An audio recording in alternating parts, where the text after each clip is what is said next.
Na década retrasada, quando você tinha por volta dos seus 8 aos seus 12 anos, você juntava ali suas moedinhas, ali seus trocadinhos, seus 25 centavos, seus 50 centavos pra ir na locadora de PS2 jogar. Dá lá minha hora, me ver uma hora de Kratos, me ver uma hora de Deus da guerra, que eu vou bagaçar o mundo, que eu vou destruir tudo. Ou eu quero jogar o loirinho, eu quero jogar aquele cara que tem uma franja aqui, que tem uma pistola que vai salvar uma loura, filha do presidente, chata pra caramba.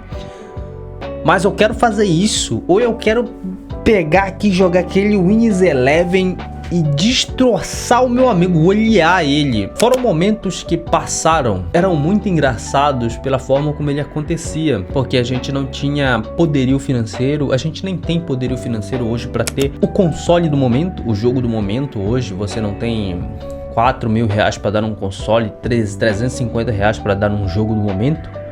O quão maluco é esse país, o quão maluco é a nossa economia, nosso poder de compra. Mas naquela época era muito bom, cara, porque quando você juntava isso, você tinha uma ansiedade, você tinha um prazer para fazer aquilo.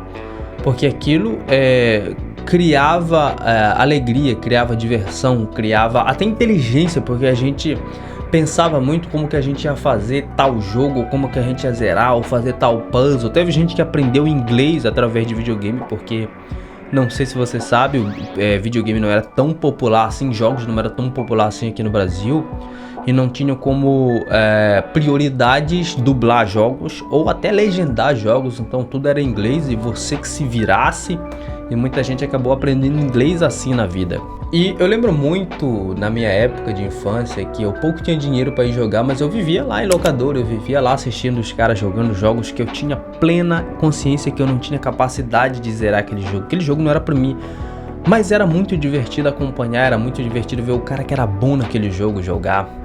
E quando você vê a indústria dos games hoje perdida, parece que os jogos são feitos apenas para dinheiro, apenas para ganhar, apenas para lucrar. E naquela época não, era feito em prol da experiência do jogador, em prol da diversão, em prol do cara, como que os jogadores vão jogar, a mecânica, aquilo outro. E eu não tô dizendo que tá errado, porque a gente vive num mundo que é totalmente capitalista e o capitalismo faz parte. Se você não for capitalista, se você não souber jogar o jogo do capitalismo, você fica para trás. E se você for uma pessoa que tem uma empresa, você necessita ganhar dinheiro, você necessita entregar resultados. Você não se mantém se você não jogar o jogo direito. E através desse jogo, através do jogo da tecnologia, através do jogo de tela, faz com que a gente perca muito do que a gente tinha naquela época, que eram momentos. Momentos que ficaram gravados na nossa mente. Eu lembro muito bem que eu reunia um dinheiro para no sábado eu ir jogar. Aí eu chamava uns 2 amiguinhos meus, a gente ia lá jogar Mortal Kombat, a gente ia jogar o Resident, cara, era muito bom, cara, era muito bom. Até eles compraram o videogame. Aí, o que acontecia? Acontecia da gente gravar isso na nossa mente, cara, isso meio que criou muita gente, o videogame tornou muita gente, tornou muito homem, muito melhor da cabeça, muito melhor dos seus pensamentos, criar. Tem gente aí que virou criador de conteúdo de game, gente que tá trabalhando com game, gente que lembra de jogos como parte da sua vida. Isso se perdeu, cara, de um jeito, não só falando de consoles e games, isso se perdeu de um jeito em momentos. A gente não tem mais momentos, a gente não tem mais coisas do nosso dia a dia, coisas que nos geram ansiedade. Não tô falando de trabalho, mas é lógico que a gente estava na infância, e na infância a única responsabilidade que você tem é estudar.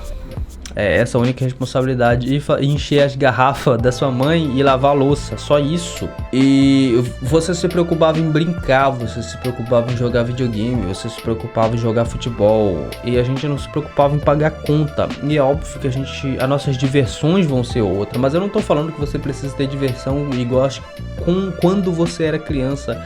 E sim você ter momentos em que faça você sentir prazer, em que faça você se lembrar, em que torne você uma pessoa mais vivida no dia a dia. A gente vive só o amanhã, a gente pisa no dia de hoje, vivendo o amanhã. Isso é estressante de uma forma.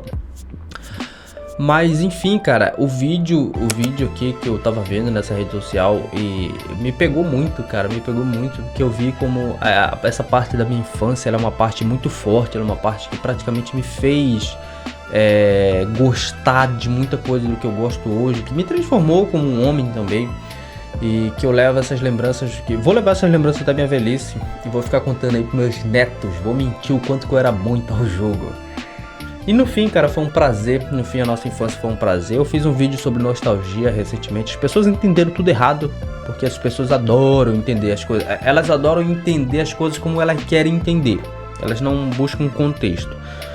Mas enfim, cara, se você teve uma infância parecida, se você gostava de tal coisa, se você viveu isso aqui mesmo, se você teve o prazer de jogar videogame em locadora, não que fosse o masterpiece do prazer, porque o masterpiece do prazer era você ter um console, mas graças à competência dos nossos governadores, desde a década de 30, de 20, a gente é um país que nunca saiu do lugar, a gente é um país que não tem poder de compra de nada, a gente é fadado ao fracasso. Mas são esses momentos que fazem a gente ter uma vida melhor, que fazem a gente ter lembranças melhores, que fazem a gente não degringolar como um ser humano saudável da mente. Não que todo mundo seja saudável da mente ou que alguém seja saudável da mente. Mas enfim, se você gostou desse vídeo, eu espero que tenha gostado, né? Deixe seu like, se inscreva no canal, que o canal parece que não tem gente inscrita. O canal também, os vídeos estão parados, graças a mim, né? E até a próxima.